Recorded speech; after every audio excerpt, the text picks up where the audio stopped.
네, 오늘은 마가복음 4장입니다. 마가복음은 마태복음에 비해서 진도가 빨리빨리 나가고 있습니다.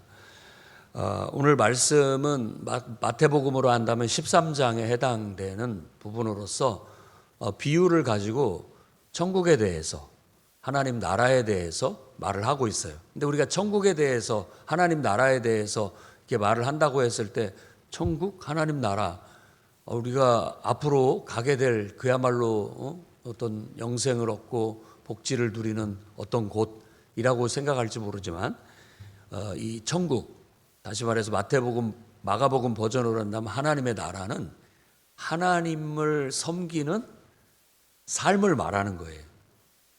우리 입장에서 봤을 때 하나님을 섬기면서 하나님의 뜻대로 아주 행복한 삶을 사는 것을 천국이라고 그래요. 하나님 나라, 하나님의 나라라고 해요. 근데 하나님 편에서 봤을 때는 하나님께서 우리를 이렇게 다스리는 거예요. 하나님의 은총으로. 그래서 우리가 하나님의 은총 속에서 그분의 다스림을 받으면서 하나님의 뜻대로 정말로 인간으로서 최고의 행복한 삶, 가장 이상적인 삶을 사는 거예요. 그걸 천국이라고 그렇게 말하는 겁니다. 그런데 그것을 이제 히브리어 단어로 말하자면 그런 이상적인 상태를 샬롬이라고 그래요. 샬롬. 우리말로 한다면 안녕, 평안, 평화 이런 말이죠. 인간으로서 하나님의 임재 안에서 주님의 은총 가운데 가장 좋은 상태, 가장 좋은 상태. 그걸 우리가 천국이라고 하고, 지금은 이 세상에서 그것을 부분적으로 경험을 하지만 때가 되면 우리가 말하는 진정한 천국, 영원한 천국은 완전히 완성돼서 그때 우리에게 주어지게 될 것이다.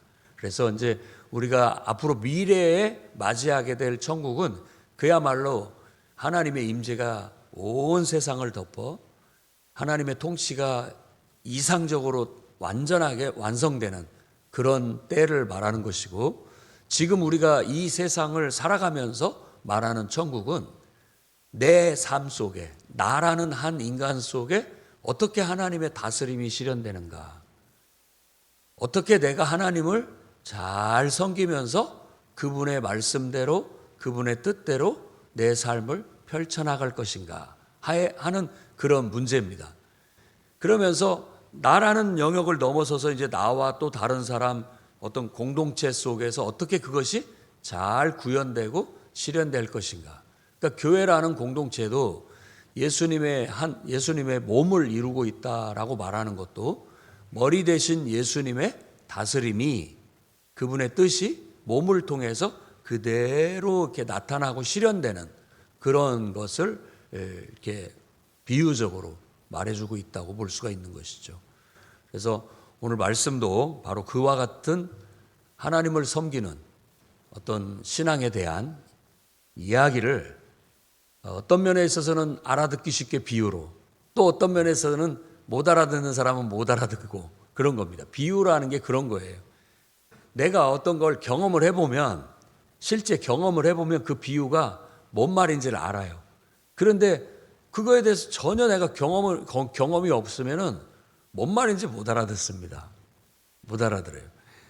예를 들어 우리가 뭐 코끼리를 얹어 봤는지 모르지만 코끼리를 전혀 보지 않는 사람한테 내가 코끼리를 설명을 해줘요. 근데 코끼리가 이렇게 생겼다라고 뭐 말로 아무리 얘기를 해도 못 알아들어요.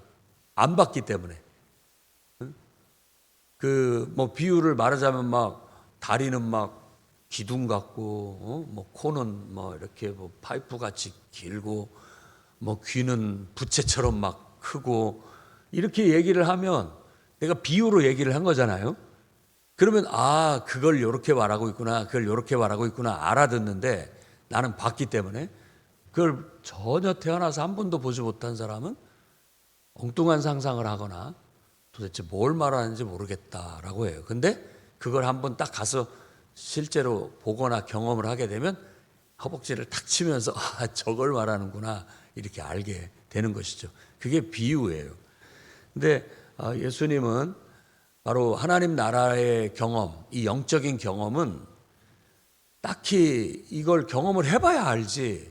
하나님을 섬기는 게 하나님이 어떻게 임재하셔서 어떻게 내게 말씀하시고 어떻게 내가 하나님과 함께 하나가 돼서 하나님을 뜻을 내가 내 삶에 실천하는가, 이걸 경험을 해보면 이런 것이구나, 이런 맛이구나, 이렇게 사는 것이구나 하는 걸 알게 돼요. 그리고 이제 그거에 대해서 이렇게 비유로 말해주면 이제 그런 면들이 더 이렇게 확실하게 우리 눈에 보이지 않는 것이 눈에 보이게 되는 것이죠. 그래서 비유라는 것이 보이지 않는 어떤 것을, 영적인 어떤 것을 보이는 어떤 현상으로 설명을 해주는 거예요. 그래서 더 이해를 돕기 위한 거라고 볼 수가 있겠습니다.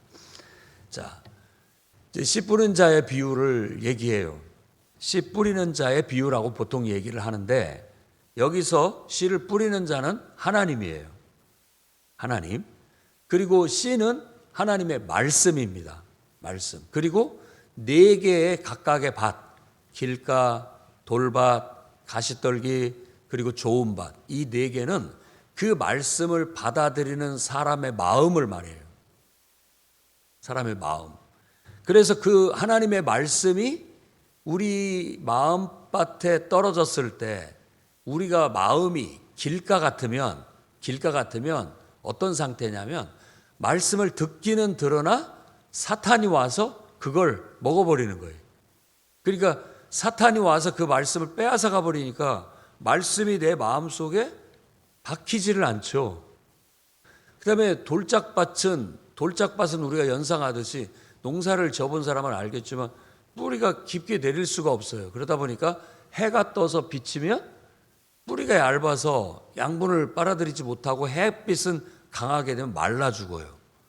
그러니까 그런 거죠. 그래서 이 하나님 말씀을 듣기는 듣지만 결국은 뿌리가 없어서 박해로 인해서 넘어지는 자다. 이제 햇빛이 이렇게 비치는 것을 박해라고 얘기를 하고 있어요. 결국 어떤 어려움이 닥쳐오면 그 말씀이 그냥 죽어버려요. 사라져버린다고요. 그 다음에 세 번째 가시떨기, 가시밭이라고도 말할 수 있는데 이 밭은 말씀을 잘 받아들여서 뿌리도 내려서 자라기는 하는데 이 자라기는 한다는 것은 말씀이 내 속에 들어와서 그 말씀대로 내가 살려고 하는 거예요. 그 말씀대로 내가 실천하려고 하는 거예요. 그런데 세상의 염려, 재물의 유혹, 기타 욕심들이 들어와가지고 그 말씀이 더 이상 진행되지 못하게, 실천되지 못하게 막아버리는 것을 말하는 겁니다. 그 다음에 좋은 밭에 떨어졌다라는 것은 막힘없이 말씀이 들어와서 내 마음속에 박히고 그게 뿌리가 내려서 자라서 30배, 60배, 100배의 결실을 맺게 된다라고 그렇게 말하는데, 다시 말씀드리지만 30배, 60배, 100배는 마치 이와 같은 거라고 볼 수 있어요. 하나님의 말씀을 30% 이루어내고 하나님의 말씀을 60% 이루어내고 하나님 말씀을 100% 이루어내는 걸 말하는 거라고 볼 수가 있습니다. 그래서 이게 바로 하나님을 섬기는 방법이에요. 하나님을 섬긴다라는 것은 주님의 임재가 내 안에 있고 하나님의 음성을 내가 듣고 하나님의 말씀을 내가 듣고 그 말씀이 작든 크든 그게 하나님 말씀이냐 아니냐가 중요한 거예요. 그게 하나님 말씀이냐 아니냐가 중요한 거예요. 그래서 이걸 분별할 수 있어야 됩니다. 대개 이제 저도 이런 얘기는 쉽게 하지만 이제 저게 하나님의 말씀이냐 아니면 내 욕심에서 나온 말이냐, 저게 사탄으로부터 주어진 말이냐, 이건 분별을 해야 할 필요가 있습니다. 그런데 우리가 그걸 어렵게 생각할 것이 없이 우리가 찬송하고 기도하고 기록된 성경 말씀을 묵상하고 예배 드리는 가운데 떠오르는 생각은 하나님께로부터 온 것일 수가 확률이 높습니다. 그렇죠? 내가 어떤 상태냐, 근데 내가 막 기분이 나빠, 화가 나, 또 막 뭔가에 막 이해관계로 막 힘들어. 그런 상태에서 어떤 생각이 떠오르는 것은 내 사사로운 감정이나 내 욕망에서 나오는 생각일 수가 있고, 더 나아가서는 아주 그냥 그 악의적인, 내가 나쁜 그런 상태에서 드는 생각은 사탄이 뿌린, 사탄이 준 씨앗, 사탄의 생각일 수 있습니다. 그러니까 이런 것들이 어떤 것을 분별해내는 데 있어서 우리가 그런 것들을 가질 필요가, 분별할 수 있어야 되겠죠. 그리고 사도 바울이 말하는 12가지 성령의 은사 중에서 영들을 분별해라는 그런 분별하는 은사가 있습니다. 그리고 구약 성경의 잠언서라든지 전도서에서 말하는 지혜는 바로 그런 하나님의 임재 안에서 하나님을 예배하는 가운데 하나님이 기뻐하는 뜻이 무엇인지를 분별하는 그 분별력을 지혜라고 하고 있는 거예요. 그게 지혜입니다. 세상 이치를 깨닫고 이런 걸 초월해서 정말 창조주 하나님의 임재 속에서 그분이라면 이렇게 말할 것이다, 그분은 이런 것을 기뻐하신다 라고 하는 그런 분별력을 가지고 세상을 살아가는 데 있어서 이런 분별력을 가르치는 거예요. 그러니까 그 말은 특정 상황에서 맞는 말이지만 또 어떤 특정 상황에서는 적용이 안 될 수 있어요. 그렇다면 지혜를 가르치는 건 다른 게 아니에요. 어떤 특정 상황에서 이렇게 해라 라는 걸 가르치지만 사실은 그 원리를 가르치는 거예요. 이런 상황 속에서 하나님이 기뻐하시는 것은 이거다, 하나님이 어떤 옳게 바라보시는 건 이거다라는 걸 찾아낼 줄 아는 법을 배우게 하는 거예요. 우리가 하나님을 섬길 때 성령을 받아야 된다. 너희 성령을 받아야 된다. 너희 안에 하나님이 임재하셔서 그 영이 인격적으로 너희 안에 너희와 함께 함으로써, 임마누엘 하심으로써 너희가 그 영 안에서 하나님과 소통하고 그 속에서 하나님의 음성을 볼 줄 알고 들을 줄 알고 깨달을 줄 알아야, 그래야 하나님의 다스림을 받고 살아갈 수 있다라는 거예요. 근데 우리가 이게 경험을 하지 않으면 이런 신앙적인 얘기, 영적인 얘기를 하면 잘 못 알아듣습니다. 어렵다고 생각하기도 하고 한 번도 경험을 해보지 않았기 때문에 뭔 말을 하는지 모르겠고 그렇다는 겁니다. 이제 방언 기도를 하는 것도 하는 사람은 그거 그냥 이렇게 하면 되는 건데 그걸 뭐라고 가르쳐 달라고 하면 뭐라고 말하기가 어렵습니다.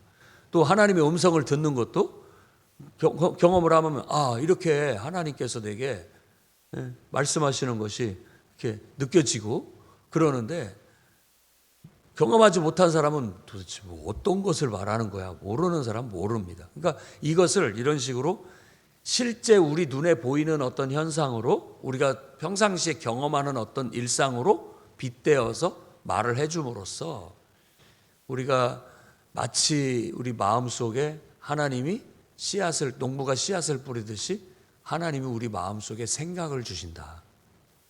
어떤 생각을 주시는 거예요. 그리고 그 생각은 결국 열매로서 100% 실천해낼 때 그게 하나님께 영광을 돌리는 거예요. 우리 인간이 해야 할 본분은 바로 그겁니다.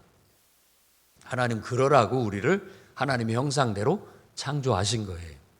그러니까 우리는 어쩌보면 정말 하나님께서 우리를 통해서 하나님의 어떤 뜻을 이 땅에서 우리가 살아가는 이 시간과 공간과 물질이라는 이 세계 속에서 펼치시는 거예요. 그래서 우리는 내가 사는 것이 아니다, 내 안에 하나님이 사시는 것이다. 결국 내 안에 하나님이 임재해 계셔서 그분이 내게 생각을 주시고 나는 그 생각을 받아서 내가 어떤 것을 계획하고 실천하고 진행해서 뭔가를 이뤄내고 살아가고 있다. 이게 성경이 가르치는 하나님을 섬기는 한 사람의 삶의 원리예요. 그래서 이 씨 뿌리는 비유가 모든 성경에, 복음서에 강조되어져 있음을 알 수가 있습니다. 그 다음에 이제 두 번째 비유가 등불의 비유예요. 등을 켜서, 켜는 이유가 뭐예요? 밝히기 위해서잖아요. 비춰내기 위해서. 그것도 똑같은 원리를 말해주고 있는 거예요. 하나님이 우리를 이 땅에 창조하시고 하나님이 우리 안에 임재하셔서 하시고자 하시는 일이 뭐냐? 등을 켜서 밝히고자 하는 거예요. 그걸 감춰놓기 위해서 불을 킨 사람은 아무도 없잖아요. 불을 켜가지고 이 속에 숨겨놓으려면 킬 이유가 없잖아요. 우리가 하나님이 내 안에 계시다라는 것은 나를 통해서 하나님이 이렇게 비춰지기를.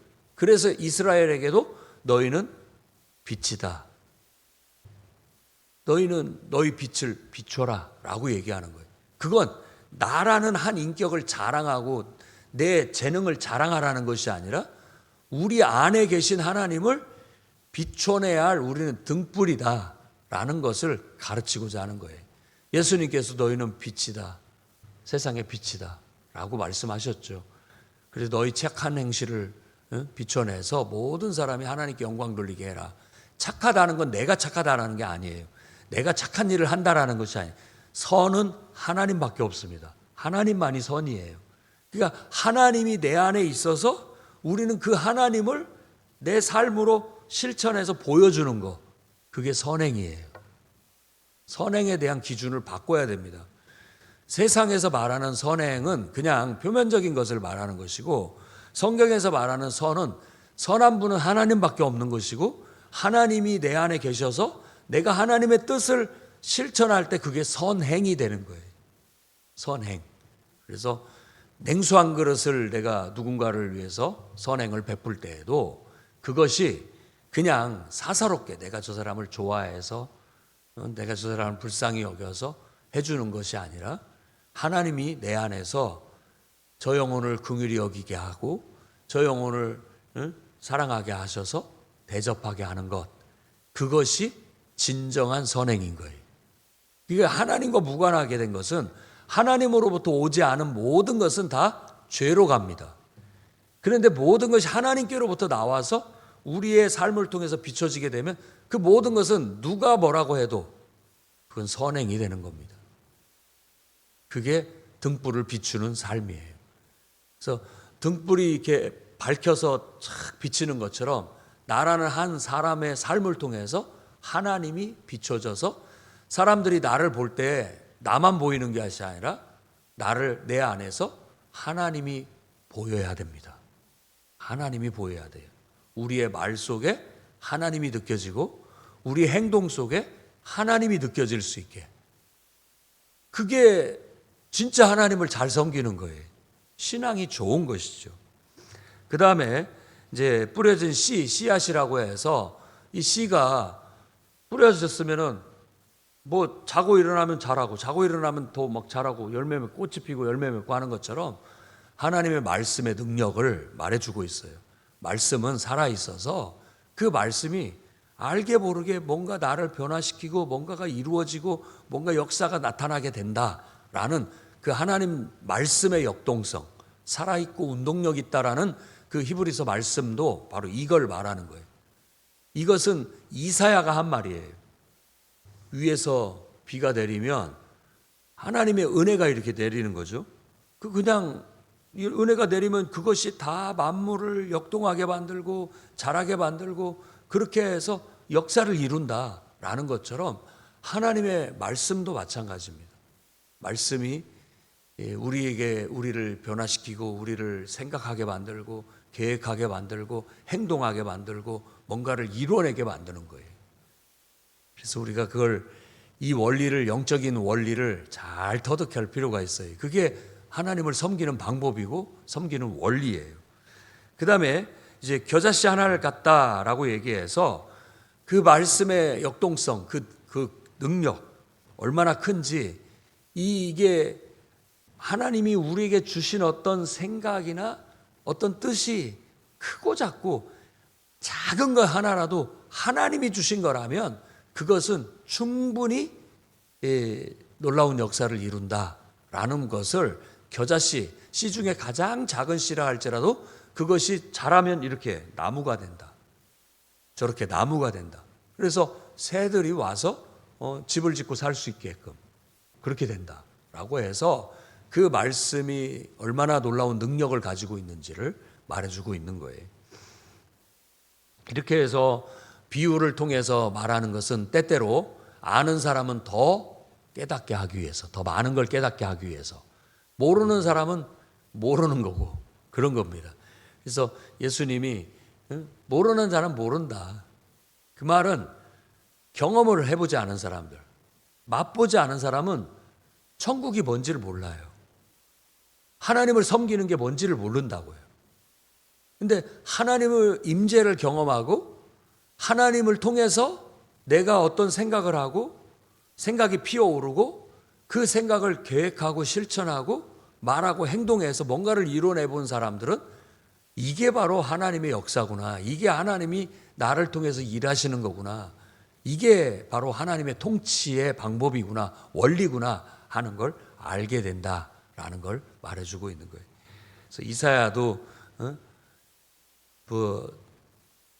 들어도 듣지 못하고 깨닫지 못하게 한다라고 하는 것이 바로 그런 겁니다. 우리가 마음을 하나님께 두고 하나님의 임재 안에 우리가 나아가지 않으면 전혀 하나님의 음성이 들리지 않고요. 또 하나님의 역사를 경험하기가 어렵습니다. 그런데 우리가 마음을 열고 귀를 열고 눈을 열고 하나님의 음성을 듣기 시작하면요. 놀라운 역사가 일어나게 되는 거예요. 그래서 우리의 수행이라는 게, 신앙의 수행이라는 게 거기에 초점이 맞춰져 있어야 됩니다. 우리가 하나님을 예배하고 기도하고 말씀을 묵상하고 주의 일을 하는 모든 것들이 이 영성이 하나님과의 관계성 속에서 영적인 소통이 이루어져야 하나님의 역사가 나타나고 하나님의 뜻이 이루어지지, 이게 막혀버리면 아무것도 안 되는 거죠. 뭔 모르는 거예요. 근데 지금 바리새인들이나 이런 사람들의 신앙을 보면 겉으로는 화려한데 진짜 하나님을 섬기는 것 같지가 않은 거예요. 진짜 하나님을 섬기는 게 아니에요. 이 사람들은 하나님을 섬기는 겉으로의 모양은 다 갖추고 있지만 정말 하나님이 역사에서 하는 게 아니라는 거예요. 지극히 인간적일 뿐이에요. 그게 바리새 신앙의 맹점이라고 가르치고 있어요. 근데 우리도 신앙을 자칫 잘못하면 생명력이 없는 신앙으로 어려서부터 그냥 교회는 다녔고 알고 있고 교회는 이렇게 한다라, 이렇게 이런 일을 한다라는 거 알아서 그냥 하고는 있는데 그것이 하나님과 무관하고 하나님의 은혜가 없고 하나님 말씀의 역사가 없고 그냥 일이 돼버릴 거예요. 그러면 이건 정말 주님을 섬기는 하나님의 나라가 임하는 것이 아니죠. 그래서 우리는 그걸 분별해야 되고 그걸 타개하면서 사람을 깨워내야 돼요. 맹인의 눈을 띄우듯이 영적인 눈을 띄우고 하나님을 경험하고 하나님의 영을 느끼고 하나님의 인도하심을 경험하고 하나님을 섬기는 법을 가르쳐주는 것이 우리의 훈련이 돼야 됩니다. 그리고 우리의 수행도 바로 그렇게 돼야 되는 것이죠. 자, 이렇게 우리가 하나님을 섬기며 나아가는 일이 쉽지만은 않습니다. 마치 예수님께서 타신 배가 큰 광풍을 만난 것처럼 때때로는 많은 어려움과 핍박이 닥쳐와요. 그런다 할지라도 주님이 우리 안에 함께하고 계시다면 두려워할 필요 없다라는 확신을 우리에게 주고 있어요. 우리가 하나님 말씀대로 살고 행하는 것이 이게 너무나도 아름답고 귀한 것이고 인간의 본분임에도 불구하고 세상 속에서는 이 바다는 보통 세상으로 비유를 하고 그 속에서 일어나는 풍랑은 세상에서 우리 하나님을 믿고 섬기는 사람들에게 주어지는 핍박과 환난이라고도 볼 수 있어요. 그럴 때 우리가 두려워하고 무서워하고 당황하지만 하나님이 우리와 함께하고 계시다면 두려워할 것 없다. 예수님께서 잔잔하라, 잔잔하라 라고 말하시면 그 모든 것들은 다 굴복하게 돼 있다라는 걸 말해주고 있어요. 그래서 우리가 하나님 말씀을 집행하고 실행해 나아가는데 앞에는 많은 어려움이 있다라는 걸 알아야 됩니다. 그리고 그 어려움은 우리가 볼 때 믿음이 약하면 산처럼 답답하고 꽉 막힌 것처럼 보이지만 우리 믿음이 강하면 그 모든 문제는 다 해결할 수 있는 연약한 것이 되는 거예요. 이것이 구약에서는 바로 가나안 땅을 정탐하고 왔던 12명의 정탐꾼들이 한 말 속에 있는 거예요. 그들은 우리 앞에 거인들이다. 우린 그들 앞에 메뚜기 같다. 믿음이 약했을 때 그렇게 보여요. 근데 믿음이 강할 때는 아니다. 저들은 우리의 밥이다. 이렇게 보이는 게 믿음이 강한 거예요. 지금 우리가 하나님의 말씀을 붙잡고 그 말씀대로 살아갈 때 우리도 정말 믿음을 가져야 됩니다. 하나님이 하신 말씀이라면 나는 무조건 한다. 하나님 말씀이라면 어떤 어려움이 있고 뭔 방해가 있다. 나는 그걸 끝까지 뚫고 나간다. 이렇게 믿음으로 부딪히면요. 그렇게 산처럼 보였던 문제거리들이 다 어느 순간 해결돼 있다고요. 해결해 나가고 있어요, 내가. 그런데 그런 거에 위압당해서 아우 못하겠다. 이렇게 이게 기운이 막혀버리면 아무것도 이루어지지 않습니다. 결국은 인생이 그렇게 되는 거예요. 이게 하나님 나라의 원리입니다. 이게 천국에 대한 비밀입니다. 여러분과 제가 깨닫고 말씀의 능력을 경험하며 정말 하나님은 능치 못할 것이 없는 분이시다. 그분이 내게 말씀하셨다면 우리는 할 수 있다. 내게 능력 주시는 자 안에서 나는 모든 것을 할 수 있다. 확신을 가지고 오늘 또 믿음으로 전진해 나가시기를 주의 이름으로 축원합니다. 기도하겠습니다. 거룩하신 주님, 말씀을 깨닫게 하시고 하나님의 임재를 경험하게 하시고 하나님의 음성을 듣게 하시며 그 말씀대로 우리가 행하고 이뤄내는 그런 훈련을 통하여 천국 백성이 되게 하시고 하나님의 일꾼이 되게 하시고 하나님의 역사를 이루는 주님의 진정한 하나님의 형상을 닮은 참 인간이 되게 하여 주시옵소서. 예수님 이름으로 기도드립니다.